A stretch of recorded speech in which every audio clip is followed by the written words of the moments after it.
Andrew Morello, thank you so much for coming on. Absolutely. So I had notes, and the first podcast I did, I tried to follow Formula One. You know where this is going already. You're looking at me like you tried to read something. Yeah, bro, we've just been winging these. They've been going amazing. Yeah. So I've actually got a story about that. I want to hear it. Okay. So before you launch in, Okay. podcast is called Unbreakable. Yep. It's about money, motivation, mindset, and Love it. inspiring stories from interesting people. Yep. Great relationship with yourself for the past decade. Yep. Similar social circles. And we'll get into your kind of backstory in a little bit. Yep. But yeah, we're talking about the challenges of growth, of evolving as a human, of learning from failures, of overcoming adversity, and just like basically building cool stuff that people like. And you've obviously built a significant amount of businesses. Right. You've mentored a significant amount of founders. Yep. And I want to capture all of this because the type of people that are watching this are, people that are looking for that kind of, not rags to riches, but like, when you're in that kind of dark place and you want to kind of hear other people, I've been there, it sucks, here's where I am now. Yep. We want to capture a lot of that. Right. So, yeah, why don't you just kick us off with what you're about to say? So the story I was going to tell you. Please. The good story. Yeah. So I've only ever written 2 speeches in my life. So a lot of people that are listening to this will obviously have, a lot of them will have seen me on stage or listened to me before on a podcast or filming or something like that. And I've only ever written 2 speeches, and they're the 2 worst speeches I've ever done in my life. 100%. So the first one was I got asked to speak as a guest speaker for my 75th anniversary of my high school. Right. Right. So very, very famous school down in Melbourne, St. Bernard's College. Yeah. And I had the Madden brothers, who are the 3 AFL playing brothers. Yeah. They went to my school. They had Ziggy Zawowski, the ex-CEO of Telstra and NBN. It's all your same school? All same school. And then they had the ambassador for Macedonia. The Australian ambassador went to my school. Is this on the same lineup? Same lineup, Okay. right? And they had one more. They had Lionel Rose, the Aboriginal leader, his brother, which I've forgotten his first name, I apologise, but something Rose, who went to my school as well. Yeah. And to kick them all off, the 4 speaking slots, they chose me in front of 1,000 people. So I thought I needed to do like a Steve Jobs Stanford address. TEDx? No, Stanford address. Right. Watch that, and I modelled my speech off that. Right. And so I wrote it, and I got and people flew in from all around the world and interstate. There was 1,000 people who flew me to racecourse. And my sister came, and I love my sister for this because she just says it black and white. Yeah. And I made the speech, and I'm the first one of these 4 illustrious speaking slots, and I get a standing ovation, right? But I read it. Right. I read it because I wrote it down, and I read it. So I got a standing ovation. I made jokes about, teachers that had passed away. I made jokes about the school. I tied it back into, it's a Christian Brothers school, so I put a bit of pedophilia. I'm just joking. You walked into that one, bro. You walked into it. Sorry, school people. Got to be careful, bro. Okay. Yes. Okay. Good. I get a standing ovation. Yeah. So I think I've nailed it. I walk back to the table, and my sister turns around, and everyone's coming over to shake my hand, and my sister turns because there was a break in between each speaker. And everyone's coming up, well done, congratulations, you made us so proud. And my sister goes up next to me, she goes, what was that? Really? You let us swear, by the way. No, of course, bro. Great. She goes, what the fuck was that? Bro, it's encouraged. She goes, what do you mean? I go, what do you mean? She goes, that was terrible. She goes, did you write that speech? And I'm like, yeah. She goes, that's the problem. You don't do written speeches. You make it up as you go along, and everybody loves it. I'm like, right. Man, you've just brought up something that's so important because those are people you need. Yeah. If you're going to get kissed on the dick every day and told you're special, you're not going to be good at anything. My sister, my whole life, she's the one to tell me the truth. And then the other one was the first time I was best man. I've been best man like 7 times. Yeah. And the first time I was best man was I wrote it because my mate's missus drilled it into me. She was like, listen, do not do anything inappropriate. Do not say stupid things. Yeah. We've spent 200-300 grand on this wedding. Like, if you do anything stupid, I'm going to kill you forever. I'm like, and I was friends with her my whole life and friends with him my life separately. Yeah. So then they found each other. It was just a coincidence. But I thought I better not stuff this up. So I wrote the speech, and once again, all my close mates came up to me, like all the parents loved it, the families, all my close mates are like, terrible, Rose. And I said, I go, because I wrote it. So I've worked out now I'm better off, less notes, no notes, much better. 100%, bro. Unapologetically you. But that's the thing. It's funny to what you're saying, because I'm building a content bank for TikTok, and I got a auto prompter, and it was the worst fucking content, bro. Because, like, I think you're like me. Like, what you see is what you get. Correct. And when you're that, and again, I'm not trying to like suck us both off here, but when you're that real, like something that's inauthentic can't be forced. And I couldn't pretend that I wasn't reading. Yeah. And I said, "Oh, this sucks. My TikTok's going to be shit." Well, you know, what if I just fucking wing it? So I got on there, bro. I did 140 in a week, and they're incredible. But it's because I just like I was just being me. Yeah, you know. I met a girl for the first time. She's the number one. She might be interesting for you to have on the podcast. Everyone's welcome. She's the only female boxing promoter in Australia. Really? Yeah, professional boxing. What's the company called? I don't know. Her name's Demi. Okay. Yeah, please. I met her last week. And it was funny. I met her at my office. Yeah. And then I said, "Oh, what are you guys doing later?" Like, I'm going to this cheese festival, international, cheese festival. Then when I'm done, we're going to go for a few drinks. Do you want to come? And she said, "Yeah," because I knew her friend. She was the friend of the friend. The friend was coming in to have a bit of a chat about some stuff. Yeah. And so they came and met us for a wine later, and we're having a wine.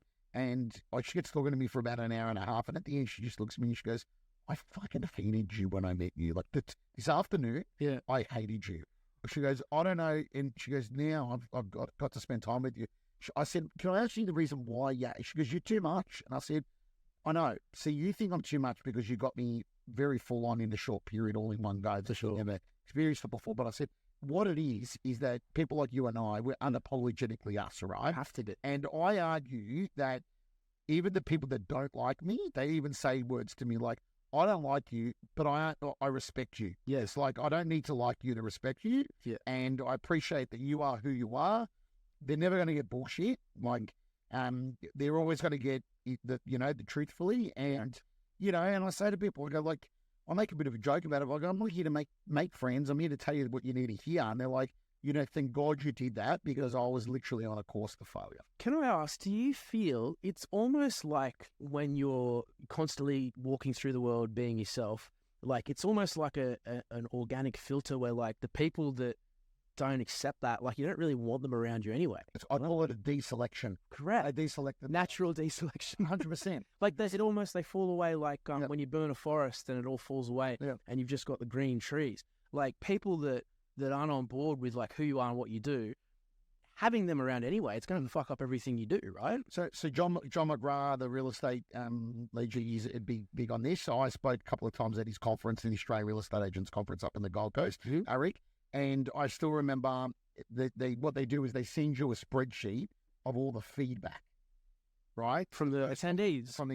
Right. It's got no names on it, but they send you the feedback. And John called me and he goes, "Do you want me to send you this?" And I'm like, "Yeah, I do." And he's like, "Are you sure?" And I'm like, "Yes." He goes, "Let me pre-frame some things." He goes, "First of all, you're not going to win everyone over," because it was when I was quite young still. I'd just won the Apprentice of early 20s, 24. Yeah. Right. So like, he's like, first of all, it was the day I spoke when John McGrath, Sir Bob Geldof, Andrew Morello. Bro, you really have a knack for like slotting into these hard things.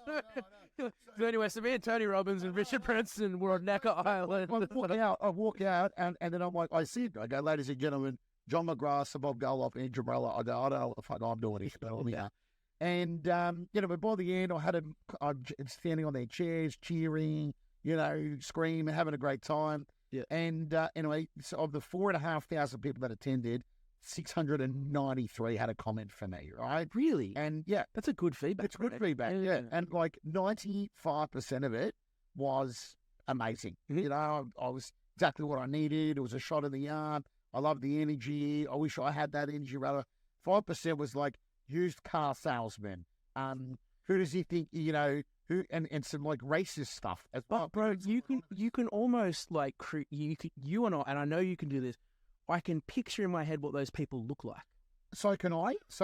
But at 24, I probably didn't have the consciousness and the maturity. For sure. And John, the guy who was mentoring me at the time, was great that he noticed that. So he pre-framed it. And so, like, pretty much from that day onwards, I've never looked at feedback again. Not because of the bad ones, because John McGrath said, like, those 5%, you're going to fixate on those and not the 95% that loved you. Do you know who does that the most out of anyone? Yeah. Joe Rogan.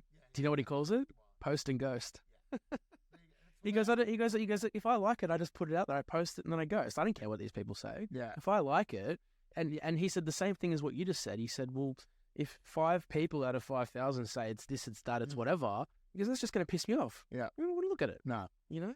Yeah. I don't look at any of my posts either. Like, recently, I did Stuck in the Middle podcast with Liam Knight and Toby Rudolph and Lucy, my business manager that you met. She's awesome. Yeah, she is awesome. She's unwell, otherher's she was going to come today. Yeah, he actually shout out Lucy. Yeah, shout out Lucy. Mate, get well soon. Good work. Get back to work, please. It's been 4 days now. How long have you guys been together for within work? She's been my work wife. Maybe nearly 2 years now. Yeah, right. Yeah. So I always had, it's going to sound weird when I say this, but always boys. Nothing's So it was my first time having a female, and she grew up in Maroubra, so she's colourful enough to handle the Morello experience. Yeah, good. Yeah. But she said a whole bunch of people. So, like, the boys, obviously, big NRL stars, got a lot of comments and a lot of, reshares and things like that. And so what ended up happening, she goes, there's been about 10 or 15 people saying bad things. But once again, hundreds saying they loved it. It was the funniest thing they've ever seen. It was hilarious. Like, it's called Stuck in the Middle, and we ended up doing this photo shoot where I sat in between 2 NRL players on the ground, and it's like these 2 massive guys are around me. So we just had a really good time. And then we'll make one out. Sorry, called Stuck in the Middle. How long ago was this one? Like a couple of months ago. Right. Okay. And so what happened was she goes, "I'll contact the producer and get it removed." And I said to Lucy, "Don't." Yeah. I said, "No. First of all, I'd never read them. I didn't even bother reading it." Yeah. And she's like, "Do you want to know what they said?" I said, "No." So it was like a Sunday night. It got released on like a Friday or Sunday or something. It was a Sunday. Well, it might have got released on the Sunday night. I think that's the best time to release them. Yeah. And she goes, it's just a Sunday night. I'm at home trying to relax with my son. And she's like, text me that. And I said, "Babe, first of all, do not ring the producer. Second of all, leave him. Third of all, I'm not even going to read them." Yeah. Like, that's irrelevant to me. Yeah. In the grand scheme of life, mentally, emotionally, spiritually, on the consciousness level, it's irrelevant to me. Bro, can I just capture this moment for a second, please? Because I say this to people all the time that, like... But they don't listen, bro. No. Or can I just eat up this energy in a bowl, please? They don't. Because, you are the architect of your own happiness. You are the architect of your own sanity. And you're the architect of your own peace. Yeah. And if you allow these things in, you're consciously allowing it to, like, fuck up your operation. 100%. And it's the same with negative people, bro. You can't, like, if I have someone, I had a staff member, and he's like, I'm like, "Oh, this is going to be, we're going to pump this, bro. We're going to make so much cash." He goes, "Oh, it'll be good if it works." I'm like, "Bro, listen, I don't want to be like toxic positivity, but I can't hear people say, oh, if. Like, sure, like if I got hit by a comet, it would be shit. But I need you to have that same energy. I need positivity. And if I've got people around me who are questioning the vision, the mission, what we're doing, and I'm sure you know this, like, it erodes. Negative energy is sticky. And same with positive, right? So in the same way, you're like insulating yourself from this negativity. Like, do you feel that kind of drives a lot of what you do? Right, completely. So, like, for me, I've spent a lot of time, money, energy, and effort, and like just a lot of my personal everything on becoming resilient against it. Number one. Yeah. Number two, positioning myself to a point where, like, nothing that, like, to a point, like, I'm certainly no guru or Zen master, but like I'm training my brain to be, and my energy to be like a Zen master. Like, it takes something really hardcore to fuck up my Zen. Bro, can I tell you right now, I feel, and I say this to people, we were just talking about big losses before. I feel that, like, I'm at a point in life now where, like, even if someone came and just put a gun to my head, like, I would be annoyed. But given everything that we've gone through, it's like, as long as I'm alive, it's just another day in the office. Just life. It is what it is, man. And, like, I could sit there and be like, "Oh, you pulled a gun on me, like, I'm traumatized." But the thing is, man, like, this, like, if you think you can walk through life wrapped in cotton wool and not have to go through the adversity that, like, your worst day, some people would kill for your worst day. Correct. But not everyone acknowledges that. And some people are like, oh, all this bad stuff, it's like, what's happened to me is the worst thing that could ever happen to anyone. But it's not true. It's interesting. So I'm going to say something slightly politically incorrect, slightly insensitive, me out. It is all part of that. Because in all honesty, and I can show proof that it actually worked to the effect it was supposed to later on, but at the time it wasn't. So, like, when I've had relationships over the years, female loving relationships, like, whenever they've blown something out of proportion, and I've had multiple girlfriends over the years say a comment to me, and I doubt this is a women thing. I'm sure there's men that say it's just your life experience, bro. Yeah, my life experience is I've had only female relationships, and so the females that have said to me, they've gone, why aren't you more angry? Or when we broke up, like a week later, I'm out, and like they'll ring you and they'll say, oh, I saw on your socials you went out on your mate's boat, and I'm like, okay, so stop 1 second. What is the considered recommended period for that I'm supposed to be depressed and upset for? Yeah. Right? And she's like, well, you're out the following week. And I said, oh, of course I'm out the following week. I said, with all due respect, like, this was a mutual decision that this relationship wasn't working. You weren't getting nourished the way you wanted to be nourished. I wasn't getting nourished the way I wanted to be nourished. So I said, the reality is we mutually decided to go separate ways, but you should be more upset. Or when we've had a fight about something, why aren't you more upset? And I'm like, because, no offense, I go to Cambodia once a year and we work with children that are rescued at 6, 7, 8 years old from child prostitution and begging circles. So I know times are tough. I know you're upset right now. I'm not dismissing your feelings and your emotions, but in the grand scheme of life, in the grand scheme of the 7 or 8, I think we just clicked over 8 billion people, 8 billion people on the earth. Yeah. This problem of you and I breaking up in a waterfront apartment in Bondi, and then you still hanging out there, and me going on my mate's boat is not a real life problem, bro. I'm not dismissing your feelings. Yeah. Bro, this is such good insights, man, especially for people that you and me mentor.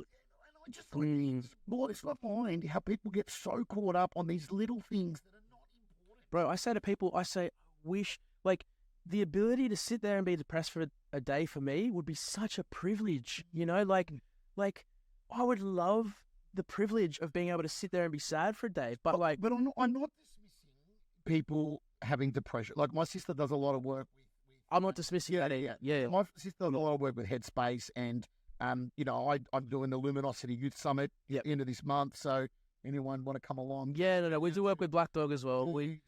So I do a lot of work in the youth space and the mental health space, right?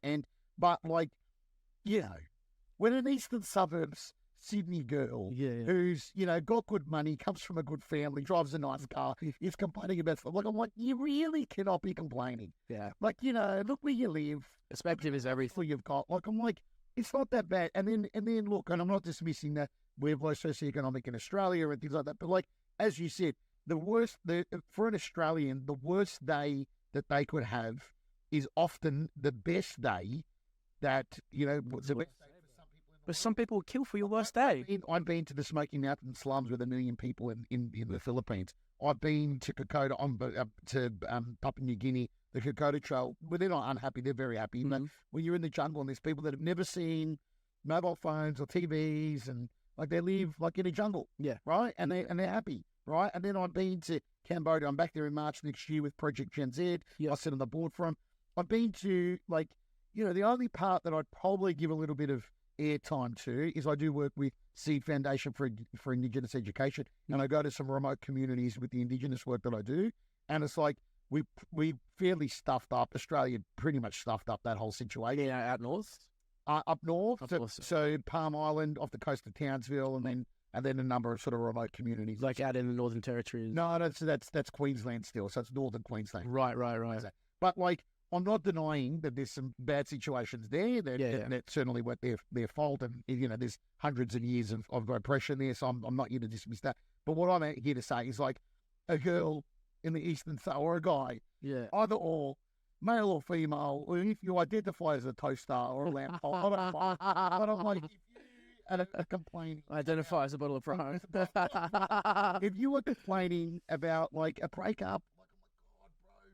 Let me ask you, do you think that like your ability to handle that situation and not let it buckle you comes from a collective aggregation of like battle scars, life experiences, adversity, like tribulations, all the stuff that you had to go through and not let it break you? Do you think that built you to be able to deal with that better? I think you've articulated the best anyone's ever articulated. I've never known how to articulate it, but that's exactly what it is. It's a podcast. So yeah, it has been a culmination of all of those. The only extra thing I'd add to it is I did look. You know, there's the whole concept of, you know, the 10,000 hours concept, right? Correct. I've dedicated 10,000 hours to reading books. You know, I've gone and spent 3 days with Deepak Chopra and spent the money doing that. I've done Unleash the Power Within. I've done Date with Destiny with Tony Robbins. I've had mentors since I was 16, paid mentors and paid coaches since I was 16. Like, you know, I'm 37 now, so 21 years. You know, I've probably spent over $1 million in personal and professional development. I listen to podcasts every day, literally every day, much less on business now, more on mindset and consciousness. Like, my theory is, like, not that I know everything in business. I'm certainly not arrogant or hubris enough to think that, but like, you know, there's no real, you know, I'm not in the tech space. I'm not reinventing the wheel. Like, you know, business has got 6 elements, you know, marketing, sales, product and service, operations, finance, and people, right? Like, as long as I know about those 6, you pretty much can walk into any business, for sure, have a quality conversation and come up with a bit of a strategy. For sure. Like, it's different, okay, if you're reinventing some algorithm, I don't know how to do that stuff, so it's not my market anyway. So, like, I look at that and go, okay, what does Andrew Morello need to have in his artillery and in his tool belt in order to be a better mentor, coach, and a better human being? A better father, a better husband, not that I'm a husband, but better husband, but like a better brother, a better godfather. Can I propose something to you? Because that stuff's obviously helped you, and the proof is in the pudding. Like, you know, ever since I've known you, you've lived and breathed self-improvement without question. But do you feel it's the stuff that's happened to you that you haven't paid for, that's outside your control, that's calibrated how you deal with things now? And I'm talking about loss, you know, adversity. I would say they both have inputs. Look, adversity, like, you know, look, I'm going to be honest. I haven't had an overly challenging life, right? So I talking more in business. Correct. But see, there's my point. Like, you know, you lose $500,000 or $1 million or something. It's a lot of money, right? And I'm telling you, like, you talk about a mental health day. I fucking need a mental health day at that point, right? It depends on what you do on your mental health day. Some people want to lay in bed and be sad. I don't want to be laying in bed and be sad. I ring my mate who's got a yacht. And you go party for 2 days, right? Let's do it again. And this is where what works for one person doesn't need to work for the other. So I don't deny that. But do I agree that, and this is a really good point that you've just brought up and a really good conversation here, that do I agree that challenging life experiences is what creates and gives you depth and breadth and gives you the capability of being able to deal with, you know, problems a lot better, 100%. Like, you know, like I look at, I've been doing a lot of, like, I've been to Auschwitz in Birkenau and all that. Really? Sorry to go tangential. How was that? Full on, bro. I don't know if I could even handle that. Well, I didn't think I could, and it was very emotional for me. But I've got a lot of Jewish friends. It feels heavy when you do it. Like, does it feel the world? The only thing that kind of stuffs it up. Yeah. So it's okay. My business partner's Jewish, so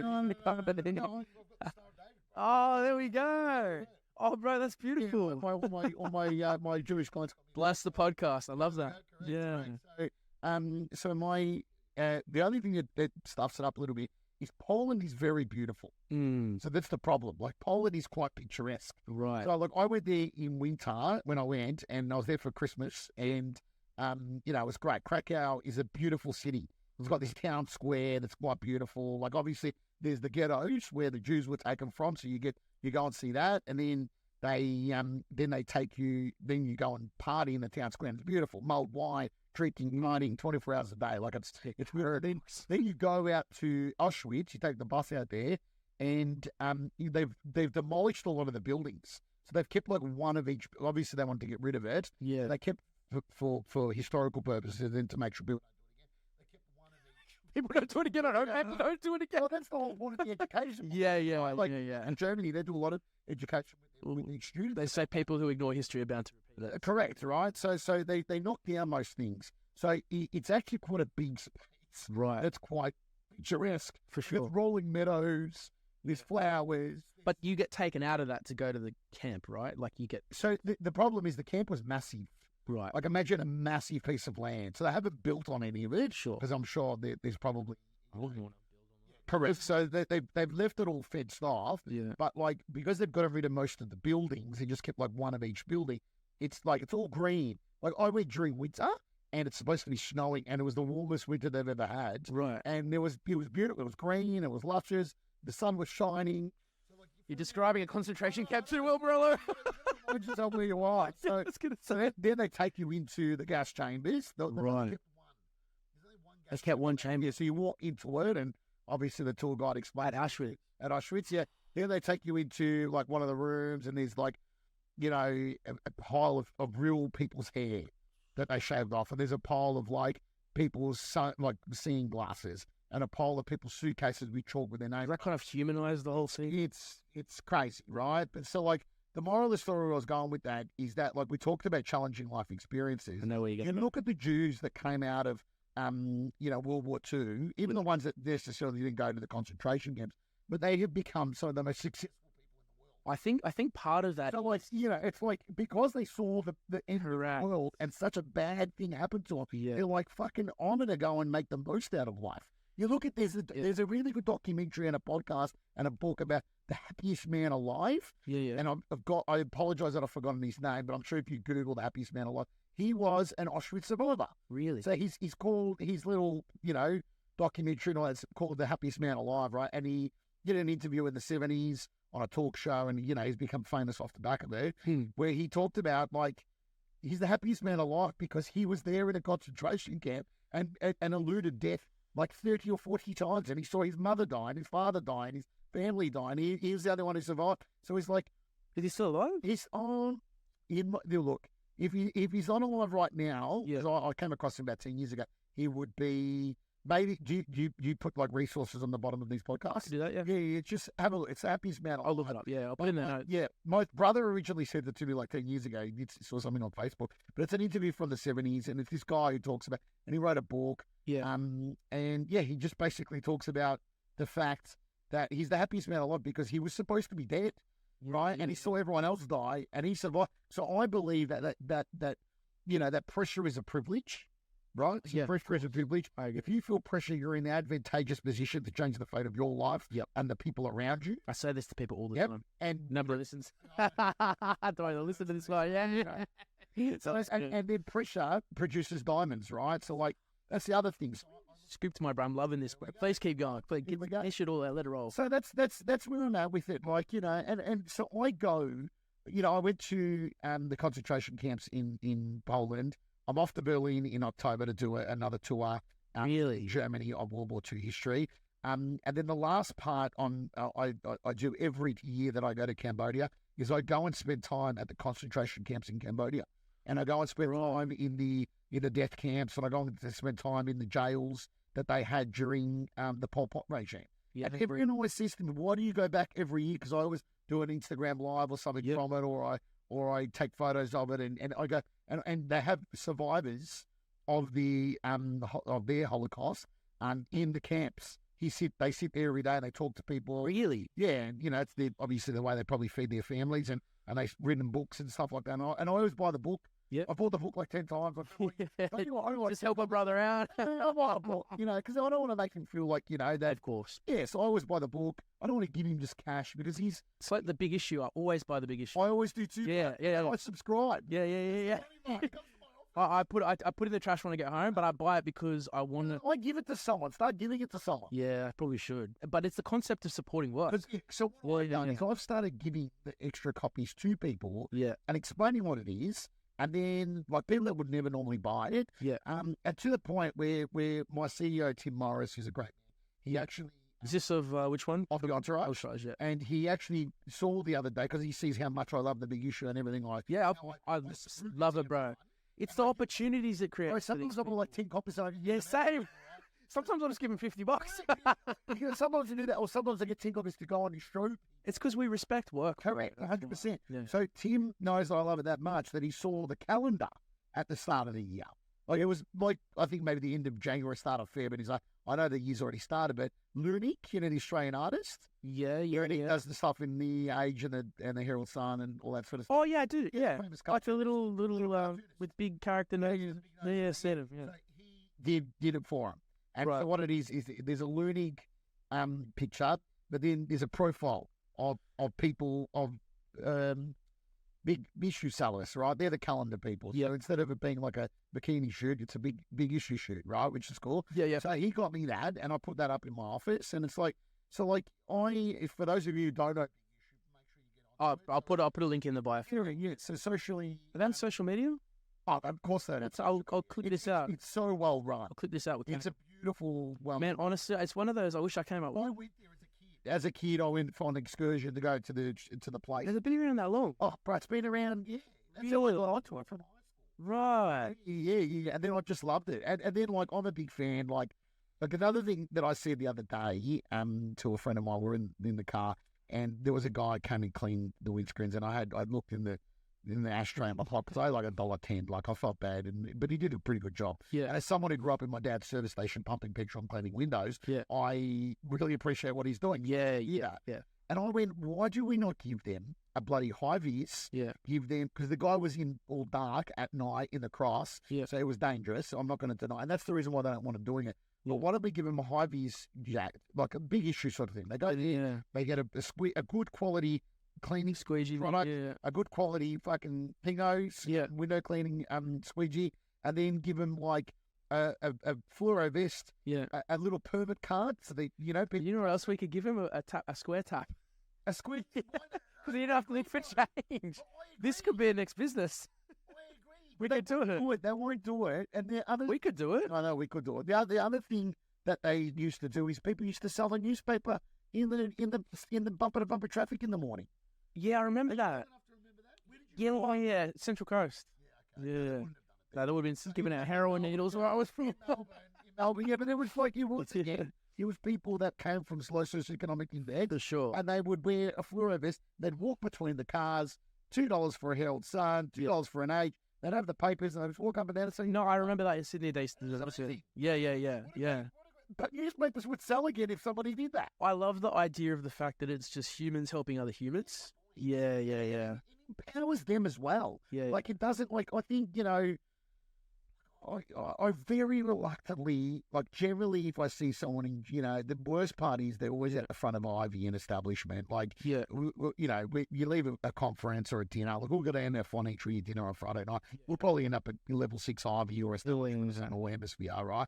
And it's like, as you're walking in, you see, and it's like, at that point, I've already drank a number of whiskeys and a number of wines. And so, like, I feel like it's my job to fix everyone's life. Oh, bro. So I sit down on my biggest weakness is my kindness. So I sit on the ground, I start talking, and people are like, hurry, and they'll get in without me. So they're like, come on, bro, hurry up, man. So I'm like, shit. Like, and so then 90% of the time I'll go, listen, what do you want to eat? And a couple of times of people being honest, he's like, bro, you know what? Heaps of people bought me food. I actually want to smoke. Yeah. You got to smoke? I said, I don't smoke cigarettes, bro. I said, well. Did you used to? I did. Back in the day, so did I. Bro, I wish I didn't know. Did you ever get off them with the vapes? I did. The medicinal vapes. Bro, I reckon vapes are worse. I don't know. There's medicinal ones that you get a prescription for. Yeah. I'm not even. I still don't think they're the best. So I said to a guy, I said, you know what, I appreciate that you're actually fucking honest. Yeah. And I said, what do you smoke? And he goes, like, Winnie Blues. I said, give me 5 minutes. Yeah. I walked to the convenience. I bought him a 50-something bucks now, bro. Seriously? Bro, it's like $50 to $60. Have you noticed smoking's not even cool anymore? No, but it's like $50 to $60, bro. So I was like, Anyway, I bought him a pack of Cheaper to cigarettes. get a bag of I ice. bought him a packet of cigarettes. I walked back to him. He's at the front of a hemisphere establishment. I go to give it to him. Guess what he said? What? He goes, "Bro, any chance to go lighter?" No, really? Did you get him one? Oh, you're the worst, man. Come on, bro. I went and got him knackers later. Okay, good. You still don't have a lighter, though. No, you can work that part out. But, It's like getting the bloke one shit, Morello. $50 to $60 for a pack of cigarettes. I mean, to be fair, it's working. It is working. When's the last time you saw anyone smoke? No, I know. It's still Yeah, they've literally made it uncool. I know. Do you know what actually got me to smoke? What? Here's a little story Yeah. behind this. Oh, here we go. Exclusive. So I didn't smoke. And did you ever come to my Bondi place on the beach? Oh, I knew where it was, but I didn't go there. Yeah, I know where it was. I've heard some good stories. It was a great place. A lot of great fun. I won't share your stories here. A lot of great parties. So I had a girlfriend at the time, her name's Sandy Farrack. So hi, Sandy, if you're listening. Was an amazing girl. Yeah. So met her through the conference scene and through business, and then she started hanging. Well, we're just mates. She was hanging at my joint. She DJs. She does hair. She's cool. She was cool. She was amazing. Anyway, she used to sit in the windowsill at Bondi, and my place was great because you could hear the waves crashing. Yeah. It was very romantic. And I used to put incense on. I'd have lights going, like neons going. I put on like do you watch Circle? No. Circle's on Netflix on YouTube. Yeah. CERCLE. Yeah. All these beautiful destinations the DJs play. So I put that on. Why the Romeo here, Mr. Morello? I would just it was like my mini Burning Man. Right. So- Okay. Oh, so you're creating Zen. I was Yeah, I was creating like my Burning Man experience in Right. my apartment. That's right? good. I like that. On the beach. Yeah. So, and I was loving it. And she would go, it was 2 a.m. She'd want to have a smoke, and I'd be like, oh, look, I don't really let anyone smoke in my apartment because I don't smoke in my apartment, so I don't smoke, and I don't really like anyone else smoking in my apartment. And she's like, come on, babe, and I'll be like, all right. So anyway, she would sit on the windowsill, and she'd smoke like a Marilyn Monroe, bro. Oh, Like that is kind of cool. she had big blonde curly You're really setting the scene here, man. hair, right? And she used to carry it, which I still own, by the way. Yeah, yeah. Woke up like the other day, like, yeah, Yeah. you can take everything else. I'm keeping your cigarette holder. So she had this cigarette holder, Yeah. like a metal cigarette holder that you'd click and it'd pop open, and it was silver and it was metal, and she smoked Marlboro Ice Blast, and they were all white. And she looked like a 1950s character Yeah. out of a film, bro. Yeah. And I'm like, no wonder Yeah. that subliminal messaging used to work for the cigarette there. Because I never saw, like, one night, I wonder if it was the marketing working in this scenario for you. Yeah. Yeah. like, I then look, now every time I watch like a 1950s film, I'm like, Yeah. You want to go around? what happened? Well, when I used to watch a band, I'm like, Yeah. that's what happened, because she used to look like it, but she'd sit in the window, so it just, Yeah. and then one night I just went, You suck people to the light. so I unlocked window, and I was like, my God, this is amazing. And it was terrible, but it was amazing because of the experience. Yeah, that's kind of cool. In fact, actually, Well, I've never told anyone that story. well, now you got to hear on the podcast. But it's like, you kind of, as bad as it is, like, I don't endorse it, but like, there are some memories attached to it. 100%, right? So, like, I'm a big believer that nostalgia Yeah. is the greatest of the emotions, right? Like, bro. we talk about, the bad side of history. If we don't study it, we'll repeat it. It's also the good side of it too. Like, if you study it, like, it's a beautiful thing to just reminisce. And like, there's that classic scenario, what was once old will once again be new. And it's a true thing, bro. Like even like, not that vapes look sexy, but like, I'm like, even with vaping, like, it's just another, like, they keep finding something new to reinvent the experience, right? But then you look at, like, now, a lot of the time when people are renovating their homes, they're going back to either, Art Deco or period or It's kind of cyclical. 100%, right? It's like the circle. But you look at a lot of futuristic television shows and a lot of futuristic movies, like even Gattaca. Yeah. Gattaca was all about set in the future and stuff like that.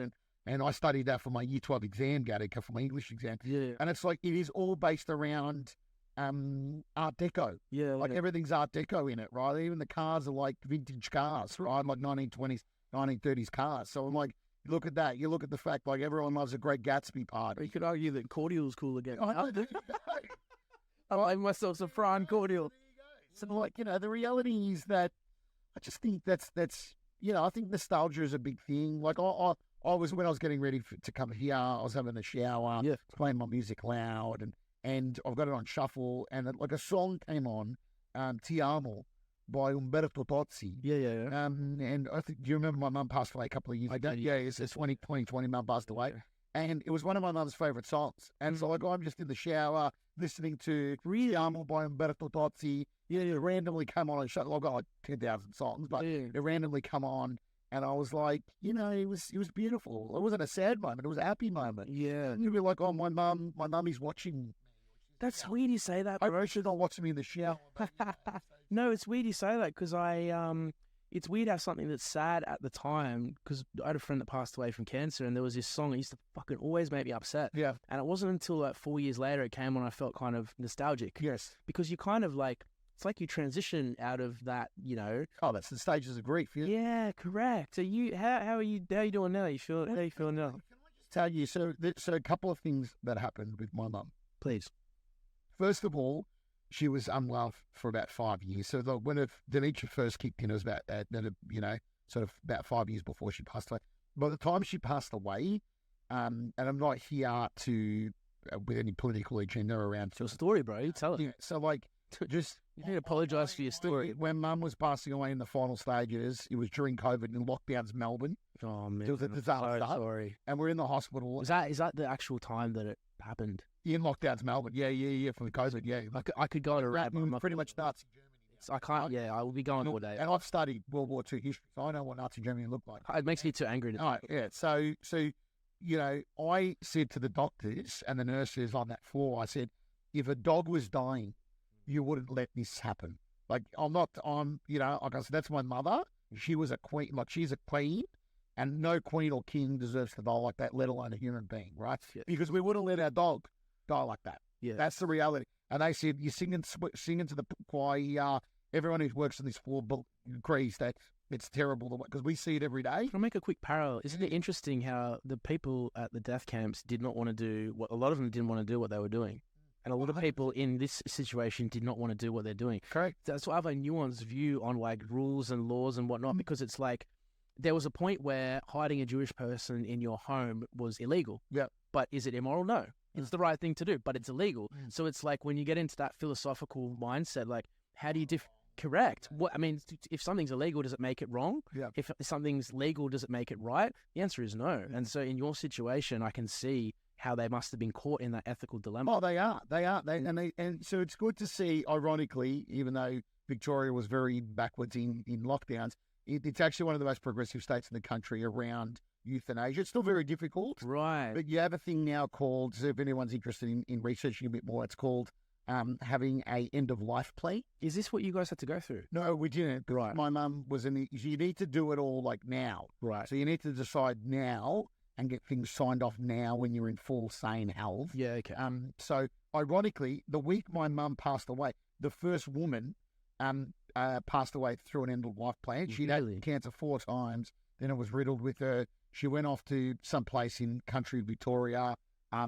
She had a beautiful day with her 3 daughters. It was COVID, so obviously she couldn't have the whole family there. But she had her 3 daughters. Then she went into a room and they did it right. And it was, but they said how beautiful it was. Yeah. Right. And then I watched my mum go through this, and it was interesting. I read the article while my mum was in hospital. It was like the universe was telling me really so like.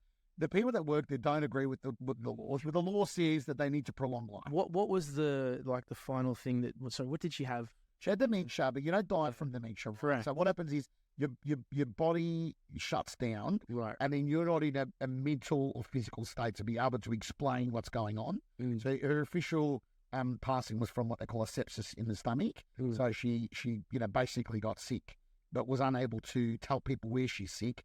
So then you just get more and more sick, and then it gets to a point where it's a point of no return. But we don't do things humane in Australia because and my mother would have had to have had an end of life plan anyway, but she didn't. So I'm definitely putting one together because when I get to that point where I don't know who anyone is. Oh, so you can put this into your will and stuff. You can do it now. Really? Yeah. So you can put an end of life plan in saying these are the contingencies. Like if this happens to me, this is what I want done. This happens to me, this is what I want done. And if I get to this point. Were you guys allowed to spend time there at the end? Or did they I'm not going to mention the hospital because they did very right by us. They broke a lot of rules, Melbourne Victorian rules. Good for them. Good for them. Correct. We may have bribed them with Brunetti's cakes. Do what you got to do, bro. I come in every day with a $150 tray of Brunetti's cakes. Trays under the table. And they're all like, oh, yeah, the Morello's here, shimmering everyone. So look, and it was interesting. Jack DeLosa said to me, he wrote me this message. So Mum passed away at 5:50 in the morning, something like that. Who was there at the time? So of course. Oh, right. No, hang on. I'm picking up what you're putting out. Anyway, keep going with the story, Morello. Keep going everywhere. All 800 of them. In spirit. Family. Yeah. So I wrote this post first thing in the morning, like 7 a.m. in the morning. So at 5:55, mum, the matriarch and the queen and my beautiful mum and the mother to all, she was. When she passed away, we did it on Zoom. We had like 2,500 people log on. Yeah. There was 12 of us in the church and 2,500 people log on. But I said... that's beautiful, man. Correct. I remember I saw you, it was probably a year after this, because I remember you told me that as well. Yeah, so it was a true testament to who she was. And 100%. And she, I still remember she used to cook on Thursdays, and I'd bring billionaires home, and I'd bring homeless people. She couldn't have cared less. She didn't care. And a homeless person would go home, she'd give them a towel, give them, food, send them on their way. That's good. So our house was filled with, good. Isn't that a good way to live, though? It's a great way to live. It was always open, right? Yeah. My dad was the same too. But it was interesting when she passed away. I wrote this little post letting everyone know because I fucking have to call everyone. Yeah. I just put it on social media and said, let anyone who's supposed to know, please pass on to them. I appreciate that. And Jack rang me like about 20 minutes later, and he's like, "Bro, I just read the post about your mum." And I won't take Jack's story from him, but Jack's mum and my mum got dementia at the same time. She's still alive, but she's unwell with dementia, but my mum passed. So Jack and I went through the same journey together, and our mothers diminished roughly at the same pace. And he goes, "Bro, how did you write what you wrote? Like, you were so at peace with it." And I said, interestingly enough, going back to my original part of the story, is I grieved my mother before she passed away. Really? So that's the level of consciousness that I'm trying to resonate. What period was, like, how long was that period? So, look, she got really bad. She got bad, probably. So she died August 16, 2020. New Year's Eve 2019 was the last time she remembered who I was. So I had a bit of fun with it. I took her to Crown Casino to watch the impersonators like Elvis and Marilyn Monroe and stuff with my dad. Yeah. And we're at Crown in the Conservatory in Melbourne, and not Conservatory, in the Palladium. And it's like 1,000 people. My mum's loving it because music is a big trigger for them. I was about to say. So she's singing along. Does it trigger that nostalgia? And It did. And I dressed her up in a little outfit and stuff like that. And you can tell that it's... she knew all the words to every song. Yeah, that wasn't. But it was funny. I sat next to her and I said, "Are you having fun?" She's like, yeah. And she's like, "Oh, my kids would have loved this." Oh. And I said, okay. So I thought, you know what, you're going to have a bit of fun. That's kind of funny and nice, bro. That's nice. Yeah. "Oh, yeah, tell me about your kids." She goes, "Oh, I've got a son. He's amazing. He's married. He's got a beautiful wife and two beautiful, daughters that are my grandchildren. I've got a daughter. She's amazing. I think my sister just told her she was just pregnant, so she's having a baby. She's come back from Europe after 13 years. She's got a lovely husband. And I got this son, and I said to her, and she's talking about me, and I said, "Oh, so, look, I'm not going to tell them, but who's your favourite?" She goes, they're all amazing. They're all amazing. I said, "Yeah, I know, but if you had to choose one," she goes, "they're all amazing, but the youngest has something special about it." Bro, that's so nice. That's beautiful. I love that. I was like, so December 31st was the first time when she was going off a little, and then the biggest issue, so anyone whose parents have got dementia or Alzheimer's or anything like that, the biggest issue is keeping them active. So as I said, she got it like 3, 4, 5 years before me, right? So like then what she was doing, we were sending her to basically respite for my dad. So on a daily basis, she'd have a nice, Mercedes Vito that we could lower, come and pick her up from my mum and dad's house, take her to the Carlton Gardens. Yep. And they did like painting one day. They did this music appreciation. They'd bring kids from like, the conservatorium and stuff like that to come and play music for them. They'd bring, it was in the Carlton Gardens overlooking the flowers, and they'd go for walks in the garden and stuff like that. So when she was doing that, she was great. And I think if you were able to consistently do that and COVID hadn't happened, I think we would have got a number of more years out of her, right? But then as soon as COVID happened, it got to a point where we couldn't take care of it. Right. So do you think that really like sped things up? Yeah. Absolutely. You've got to keep them really, like the calendar needs to be full 5 to 7 days a week. That's the trick. But it makes you think how many other people had to suffer because of that, How many other people could maybe have got an extra 2 or 3 years but didn't? I could go deeper. I could say how many kids got fucking abused, how many relationships fell apart, how many people... Domestic violence went through the roof. 100%. Man, I grew up in that sort of shit. The best day of my day used to be getting out of the fucking house. I'd be like, oh, this is fucking man. I have to go home to the same shit. In fact, I'm assuming your mum wasn't there when your firstborn was born? No, she was. Just missed it. So my mum's never even met my kids. I've got a beautiful little boy. She doesn't even know his birthday. She doesn't even know he's alive. Never even called in to check if he's alive. Drug addict. But, Do you know where she is? Yeah, very much so. She just, like painkillers and benzos and downers, and just being a zombie is more important than her grandchildren. And I'm at peace with that because, I wouldn't want them around that anyway. Yeah. And, I like to think that I've created... How old's your mum now? It's about 58. Yeah. But I look at time, bro. There is, but like, there's not for the kids because they're not going to be babies again. They're not, and it's interesting. Like, I won't breach any confidentiality. No, but like, open to people very close to me have come from similar scenarios. And so there's one particular friend of mine that's been a friend for 20 years who he's a single father with 2 kids. Where's the mum? The mum's a drug addict. Right. Yeah.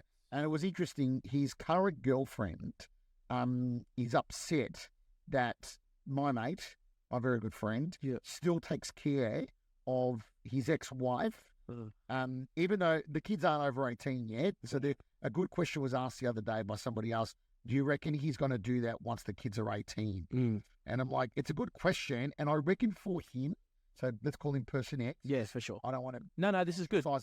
Roll with it. So I reckon for him, he's such a conscious, forgiving, and worldly human being that he probably will take care of her still, because he's of the mindset that it is still the mother of his children. For sure. Right? But his current girlfriend, who's younger, she's not our age, right? Who's pretty switched on, like sounds like a good guy, this dude. Very good guy. Oh, yeah. Extremely good guy. Yeah. And interestingly enough, extremely good looking now. It's very weird. So growing up... Right, don't you guess some people get better with age? Talking about it. I'm going to send him this. Please, go for it. He's the perfect dad. Yeah. The perfect boyfriend. The perfect son. Yeah. The oldest of like three brothers. I'm the oldest of 4, yeah. Yes, he's the oldest of 3 brothers. Runs the family business. Turned it into a multi-million-dollar organisation. Yeah. Never taken anything on a silver platter. Busts his ass 24/7. Single dad, full-time parent of 2 kids. Full-time parent of 2 kids. Wakes them up every morning to meditation, to ice baths. Yeah. They're in their teens. We're talking like a 12, maybe a 16-year-old and a 12-year-old. They get up to a disco. He puts on music for them and wakes them up with a dance party. Gets them to meditate with them, journal every morning. Yeah. Ice baths, sauna in the house. That's how they start their day. He's doing this as a single dad and a son. A single dad and running a $10 million organization. I want to clip this and send it to people because I get so many young entrepreneurs, and I know you get it too. Where it's like, oh, it's so hard for me. Like, I'm like, dude, there are people. This guy's got 2 kids and he's doing it. Do you know what I mean? It's a girlfriend, a family he takes care of, 2 younger brothers he also takes care of. Yeah. An ex-wife that is not his responsibility, still takes care of. And runs a multi-million-dollar organisation. How could you deal with that ex-wife thing, though? Because I know addiction's hard, bro. Addiction's hard. This is correct. And she keeps lapsing, and I didn't understand it a lot. And then as my consciousness grew and my breadth for forgiveness grew, and I've had like people in my life that have been extremely difficult, right? So I'm like, so not to that level, what he's gone through, but I'm like, now when somebody's difficult, I see it as like a little bit of a training room for me. So do I. Yeah, like the Matrix. Yeah. Remember the Matrix I'm like, when they go to that I'm room? being sent a challenge. Correct. God is giving me something to test. 100%, bro. He's giving me this to make me better, stronger, sharper, smarter. So difficult, or I'm in a difficult scenario with an individual. I'm like, Yeah. I challenge myself to see how quick it will take me to get over. Yeah. I'm like, Me too. I do the same thing. It'll take me days. Bro, it And it took me takes a me day. seconds now. Seconds. But they'll do something, and I to respond, and I'm like, Yeah. Do you, and sometimes I'll fucking piss them off even more. I'll say, I'm sending you unconditional love, which I genuinely am. yeah. But it pisses them off, man. Bro, could you? Oh man, I got into a scuffle with a bikie once. Dude, Yeah. Melbourne, one of my cousins. gotta be careful down there, bro. I know, and he grabbed me, and I'm like, bro, I'm sending you unconditional love. And he's like, do you know who the fuck I am? And I'm like, I'm sending you unconditional love. You didn't know what to do, bro. Pisses Like, them off, He's like, bro. You know, haters hate love, man. You hit a hater with love, they're like, "What the fuck? Get this shit off me! What are you doing?" Could you imagine if we had this like mindset in our 20s? bro, You know, unbeatable. So in closing with that, multi-billionaires. But yeah, please. in closing on that, like, and obviously it's your life and your family, and I appreciate. No, but I'm actually enjoying this. That please keep going with this. Though. Tell us Yeah. your personal story, and I'm always there to hold space for you to do. Yeah, that, right? thanks. So like I look at that, but what I will say is that the journey of life, like, you don't know what's around the corner. Another friend, so one friend forgives his ex-wife who's a junkie. Yeah. My other close person in my life, there was three. He married one of three sisters. The three sisters didn't talk to their father. My particular person in my life said, you know what, I'm going to make sure my kids have a relationship with their grandfather. I know he's done wrong things to you. Yeah. And I'm not telling you to forgive him or forget, but like, We've tried. yeah. Work. The thing is as well, like, I have no hate. I don't hate them. I don't dislike them at all because, like, No, but always keep a foot in the door. no, it's. I'm not saying make a conscious thing every day. It's a little bit like I go to people, like, if somebody does the wrong thing by me, I could proactively turn around and try and ruin their life. Or if someone does the wrong thing to me, like I've got an invoice that's owing right now, and I sent half the money today, and a big invoice, and I just texted the company and the lady who runs the company that I was sending the money to. I said, sorry, I haven't sent the invoice. I haven't set the whole amount. I'm still waiting on invoices to come in. She goes, don't worry. I appreciate you sending half. And she's like, I actually understand. Yeah. Because there's a whole bunch of people that owe me money right now, right? And she's like, I love the fact that I didn't have to follow you up. You proactively. Yeah, I like making life easier like that, man. Correct. Yeah. So what I am saying is that, like, I'm not telling you to proactively keep the foot in the door. Yeah. I'm saying, like, just keep a toe in the door. Keep a toe in the door that if one day somebody goes to open that door, it's not completely. Can I get some advice, though? It's funny we're getting a little advice session now. Because, like, it's that weird situation where, I don't know if you've ever dealt with someone where everything's so twisted that you can't win, in the sense that, like, I don't know, something happened, one of the brothers had a kid or something, right? So we were like, let's send some flowers. And I'm like, if you send flowers, you're a sociopath who's doing it for attention. If you don't send flowers, you're a bad person who didn't send flowers. So whether you send them or don't send them, you're still this horrible person, because in the mind of the individual who's all twisted up and on drugs or whatever, no matter what you do, it will be bad. So how do you win? So you win by doing what is right for you. Yeah. Right? So basically, I have this concept around nourishment, right? And we get nourished mentally, emotionally, spiritually, and physically, right? So, like, I look at what is going to nourish Andrew Morello, right? And like, you may not get the response that you want or that you would like or that you expect, but the reality is that it is what it is. Yeah. And if you spent the time and the energy worrying about the outcome, then you would miss the journey and the whole process, right? So, so I look at that and I go, okay, like, am I doing something in order to get a result from somebody else? And you need to let go of the outcome. For sure. No, to let go of the outcome, you need to embrace the uncertainty of it. True. And you need to practice that present moment awareness, right? And go, okay, so you need to go, okay, I'm going to let go of the outcome. I'm going to practice present moment awareness. Yeah. And I'm going to embrace the uncertainty of life. And then I put all those things in order and I go, okay, am I cleaning the house so my wife is happy? Am I, I'll tell you who's taught me this the most, my son. Yeah, my son. Your kids wouldn't know 1% of the things that you do for them. For sure. You're not there waiting to say, thank you, Papa, thank you, Papa. It's very grounding to have that. It was right. So, like, at the end of the day, when they go to sleep, you'll clean their house, you'll prepare food for them, that. We've got winter this week. So there's my point, right? You got them on your own this week. So, like, you're going to be doing everything, right? And it's like, but like, you're doing all these things, and it is, like, your kids are probably good kids. Yeah, they're chill. I would hope my father would say we should get him on loudspeaker and check. I have my father that's alive and my mother from heaven going, we were good, my brother, my sister and I were good kids. Yeah. For Rat Bag, I got up to mischief. Yeah, yeah. I always treated my mum dad What people do. Correct. I always treated them well. Right? Like, I might have broken a few rules here and there. For sure. In a bit of a rat bag on the streets or at school or in that. But my parents, I always treated with respect. Yeah. Because they're my parents and they're beautiful people and they treated me with respect. So, like the reality is, like, it is a thankless job being a parent. And it's like, I'm not expecting my son to wake up one day and go, and I'm going to give him the receipt for all the amazing things I did for him. Yeah. Because that's what I'm supposed to do. So, like, if I can take that lesson and try and apply it to other human beings, what an amazing energy, positive energy, exuberant. I don't know if that's the right wording, but I would be sending so much positive energy out to the world. For sure. Doing it to do it for one of the other things one of my coaches gave me was, she said to me, she's like a high performance psychologist and she was coaching me. I need one of those, bro. Can you give me the details, please? And so she's actually about to do a new intake, so I will pass it on to you. So anyway, she goes to me, Morello, one of the feedbacks she gave me, she goes, look, your biggest asset's also your biggest detriment. And I said, what is that? She goes, you're a big ball of energy, right? She goes, like, how good is it being a ball of energy? She's like, oh my God, it's working out pretty well. That's the best, man. Yeah, that's what I say. People like you too, it seems to be working. I know. She goes, I'm not telling you to stop. She goes, but the problem is when you're in an environment, you sometimes being that big ball of energy doesn't allow other people to be themselves, right? Because it is quite infectious, right? Can't buckle for the rest of the world. No, I know, but she did explain to me, and it was a good point. For sure.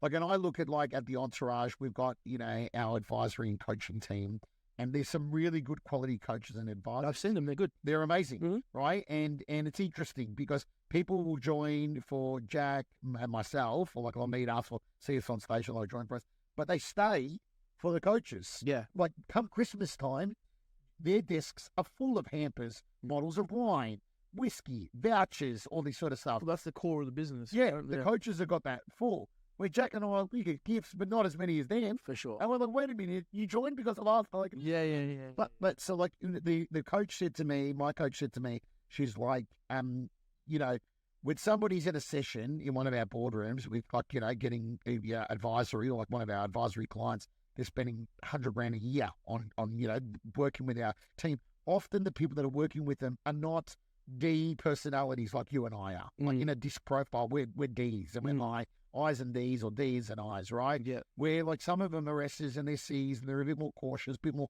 calculated, they're a bit more calm. They're a bit more, they've got a quieter demeanor about, but they're extremely intelligent. To some respects, you would argue at times smarter than us. 100%. You need that, though. Correct.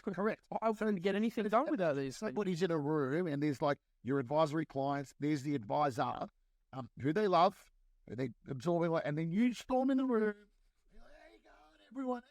I like doing that, though. Right?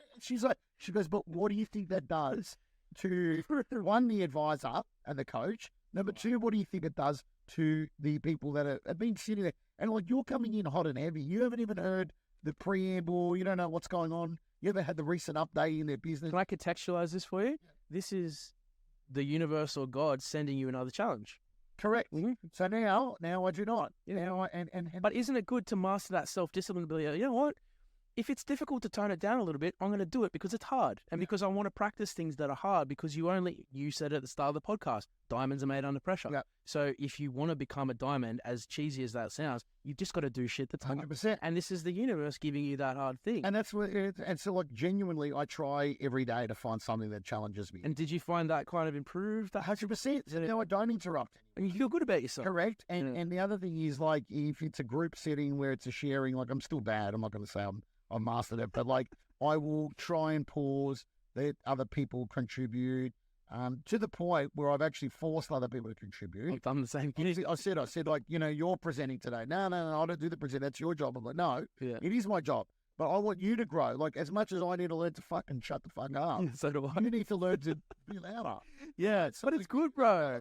Yeah. So that's something I've been working on and seems to be working. But man, how much more evolved are you as a human when you're that self-aware? You know, massive, right? Massive, and like as I said, like like even like once again, my son's name is Lion Maine. For those who don't know, so beautiful name. With Lion, like he's done it's a great challenge there too, because the patience. For sure. Like he'll be running amok somewhere and I'll be like, here we go. You see, my little boy picks up a schnitz off the table, he looks at me, he goes, drops it in the pub. I'm like, bro, come on. And he'll pick up a chip and I'll go, don't do it, please. And he's like, throws it.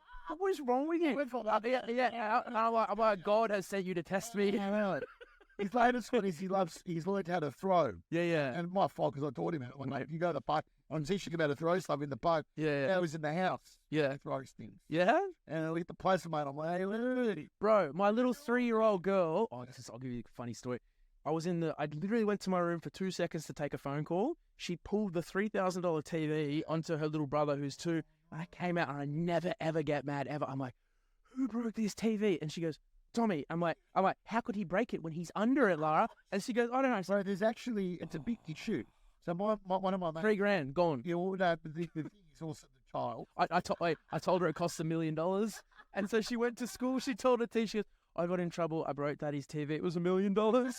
And then we drove past this nice house in Mossman. She goes, oh, that's so beautiful. I said, it's really expensive. She goes, does it cost more than the TV? And it's like, yes, sweetheart, it costs more than the TV. It's a Lion. He's been playing around the TV. You got to get those TVs. I got it mounted. I got it drilled in. Yeah, we learned that the hard way. I'm about to get it mounted because for that reason. I want to. Pardon me for the cough. There's 2. I don't know if we've done an hour and 15. Did you know that? Feels like 30. We should do a podcast and end up for like a whole week. 12 hours. That's 12 hours. Yeah, let's when I was in here, I used to go to a place called Cuba in Melbourne. Which for those who know will know what I'm talking about. It was a bit of a cheeky, dark, deep and dirty place. Yeah. It was underground. Nothing like you would do, Morello. It's correct. Owned by the Tony Goldsmith's brother, Brett Goldsmith. How do you know that name? Tony Goldsmith used to be the presenter on Gladiators. Yeah, right. So her brother owned it, and it was amazing. It was a place that all the who's who would go. Like if you were like a celebrity, like a AAA celebrity, and you came to Melbourne, it was the kind of place no one had phones. It was underground, and it was just cool, right? And they used to do on Thursday nights, and there was at the time in 2003, 2004, the biggest DJ in Melbourne, one of the biggest in Australia, was a guy named John Course. He's still very big, still an extremely amazing producer and DJ's a mate of mine as well from Melbourne. But he's quite a straighty 180, ironically. He's not a party boy. He just loves the music. Yeah. Loves the music. And he'd do these, what they call John Course 8-hour sets, bro, on a Thursday night. Yeah. They'd kick off at 10 a.m., 10 p.m., and they'd go till 6 in the morning, right? And he doesn't take drugs. Yeah. He barely drinks, and he would just be on the music. Like, and the DJ box was just the end of the bar. Like, it was this cool little funky joint. There was a little private all these little rooms behind curtains, all this cool stuff. Yeah. And it was just dark, deep, and dirty in the tunes. But it was an 8-hour set. And I realized at that point, one day, like a couple of times we'd finish up at like 6. 8 hours? 8 hours, bro.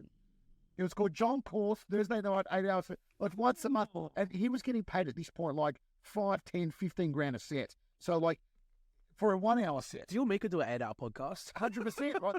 This one. Yeah. Like, he was doing like a 8 hour set. And because it was such a famous thing that he would do, and because of the caliber of crowd there was very industry crowd as well. Like anyone who was in the industry would come and watch him on once a month on a Thursday night.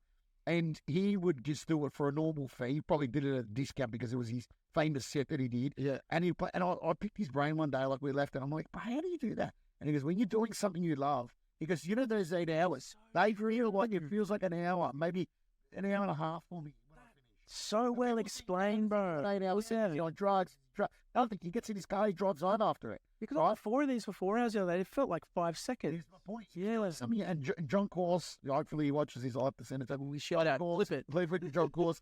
And he said, like, 8-hour set he used to do. Yeah. And like he's there just in the music.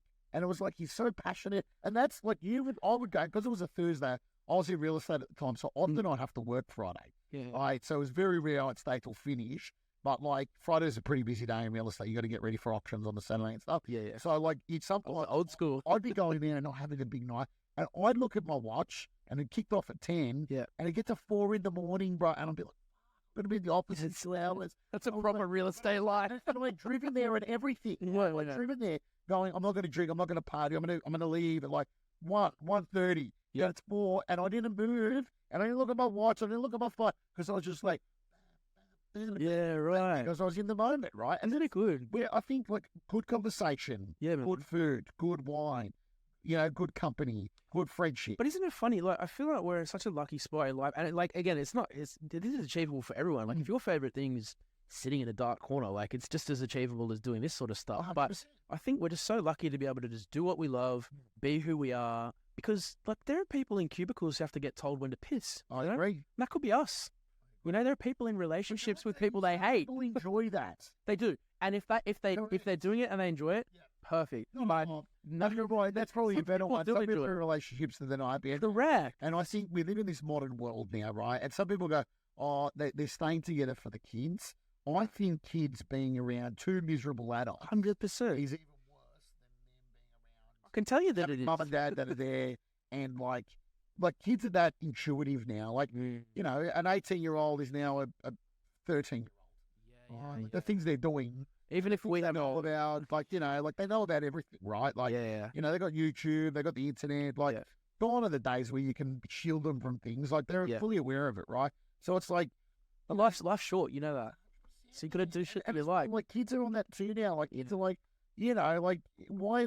Like, my parents are together, they hate each other. Like, but then there's there's my mate's parents that they're split up. But the mum's off doing yoga and Pilates, and she's healthy and she looks good and feels good, and she's happy. So they're getting a good vision of a strong, empowered. And that's what you want to do. My dad's off like scuba diving and traveling the world, and living his life. And they're like, oh, wait a minute. So you can actually, you're giving them an example of what a fulfilled life looks like. And I say this like to everyone, like one of the main things I'm proud of in life is that like I've created a world for them that's the opposite of what I had, because I don't want them to see that shit. And I'm really proud of you for that. Thank you, bro. Yeah, it's like that's my biggest achievement, is just giving them a good life.